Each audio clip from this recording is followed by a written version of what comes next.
Hello বন্ধুরা, গল্পের ঘোটালাতে স্বাগতম। বাংলা সিরিয়াল দুনিয়ার বড়সড় ঝড়। নতুন সরকারের কাছে উঠলো 7 দফা দাবি, আর তা নিয়ে শুরু হয়ে গেছে তুমুল আলোচনা। বাংলা টেলিভিশনে হতে পারে বড় পরিবর্তন।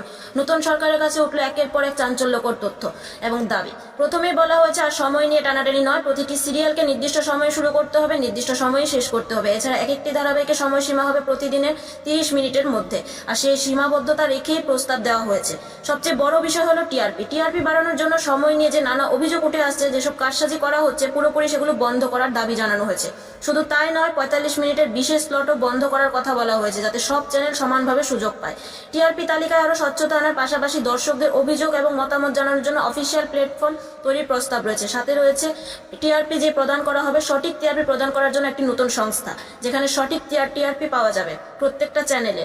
আর সমাজে নেতিবাচক প্রভাব ফেলতে পারে এমন বিষয়বস্তুর উপর আরও কড়া নজরদারির দাবি জানানো হয়েছে, এবং ইতিবাচক যে কাজকর্মগুলো হচ্ছে সেগুলোর উপর ভিত্তি করে যাতে পরের বার কোনো প্রজেক্ট তৈরি হয় সেগুলোর দিকে নজর দিতে বলা হয়েছে। যদি এই প্রস্তাবগুলো বাস্তবায়িত হয়, তাহলে বাংলা টেলিভিশনের ছবিটাই বদলে যেতে পারে। আপনার কি মত? এই নিয়মগুলো কি সত্যিই দরকার? কমেন্টে জানাবেন অবশ্যই। আর টলিপাড়ার এমন সব গরমাগরম খবর জানতে এখনই সাবস্ক্রাইব করুন গল্পের ঘোটালা। দেখা হবে পরের ভিডিওতে। আজকের জন্য টাটা।